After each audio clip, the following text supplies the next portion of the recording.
This stone weighs over 1,000 tons, heavier than a Boeing 747. Ancient builders moved it without wheels, without engines, without any machine we'd recognize today. For 2,000 years, everyone has asked the same question: how did they move it? Almost nobody asks the question that actually matters. We're in Baalbek, a small town in the Bekaa Valley of modern-day Lebanon. Long before the Romans arrived here, this site was already considered sacred, a place where earlier civilizations built temples to their own gods, drawn to something about this particular hill. When Rome eventually took control of the region, they chose Baalbek for one of the most ambitious building projects in their empire, a temple complex dedicated to Jupiter, king of the Roman gods.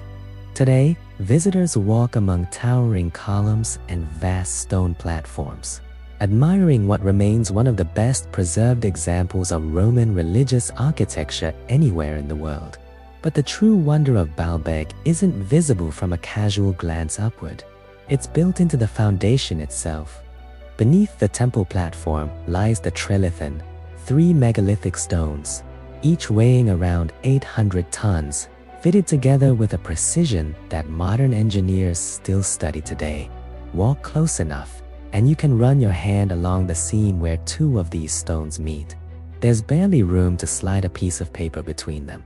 To put that number in perspective, the largest cranes in the world today can lift roughly 100 tons in a single load. The stones at Baalbek are 10 times that weight, and they were placed here without steel, without engines, over 2,000 years ago, using nothing but human ingenuity and whatever tools their world could offer. This isn't a myth, and it isn't speculation. The stones are still here, exactly where they were placed. You can walk up and touch them yourself. The weight isn't the biggest mystery.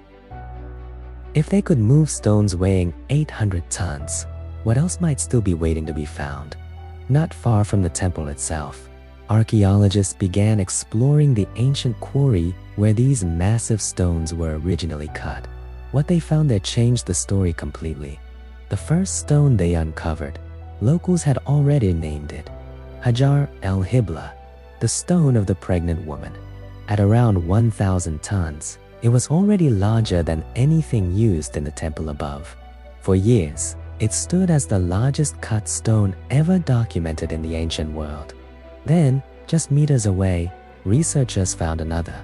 This one, even larger. Some estimates place it close to 1,240 tons.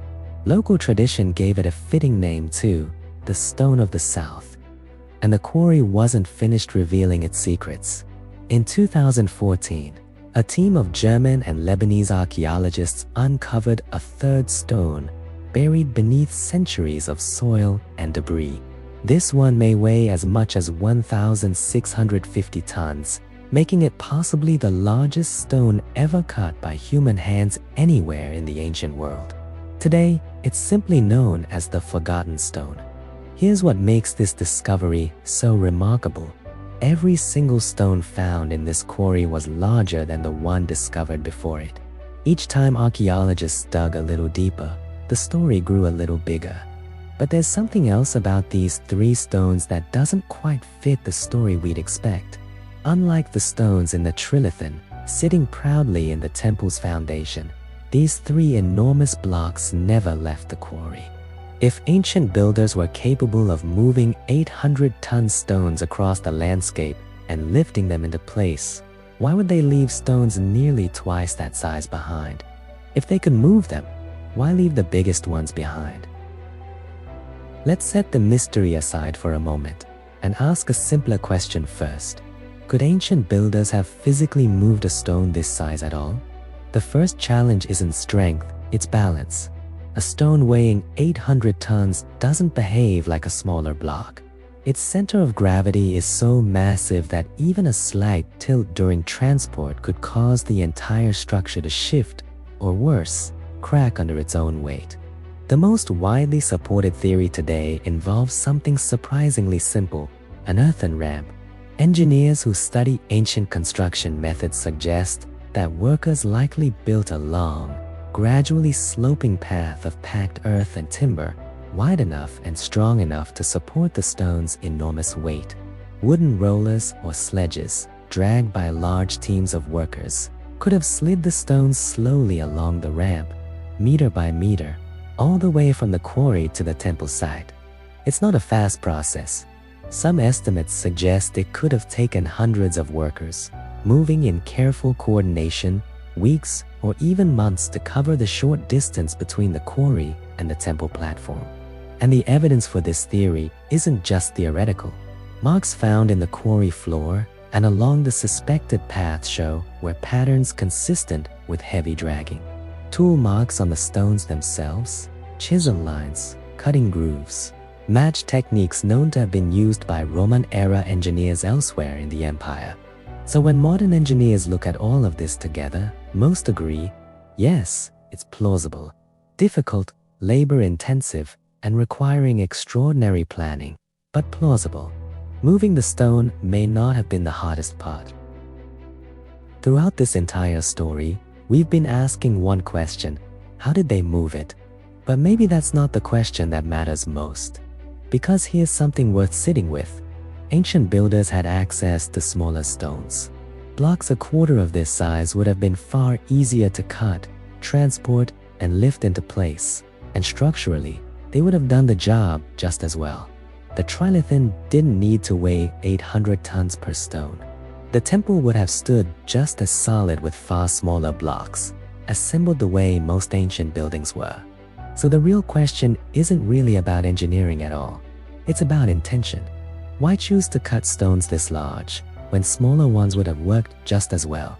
Some researchers point to religious significance. Baalbek was already considered sacred ground long before Rome arrived. Perhaps building on a scale this immense was itself an act of devotion, a way of honoring a god believed to deserve nothing less than the impossible. Others suggest something more practical: power. A temple built from stones this massive sends an unmistakable message about the empire that built it, a display of resources, ambition, and control over nature itself, visible to anyone who ever stood before it. And then there's the quarry itself, those 3 abandoned giants, cut but never moved. If the goal was simply function, why keep cutting stones larger and larger, only to leave the biggest ones behind? Perhaps the builders themselves were testing the limits of what was possible. Perhaps ambition simply outpaced what even they could finish. We may never know the exact answer, but the evidence has narrowed the possibilities, even if it hasn't closed them completely.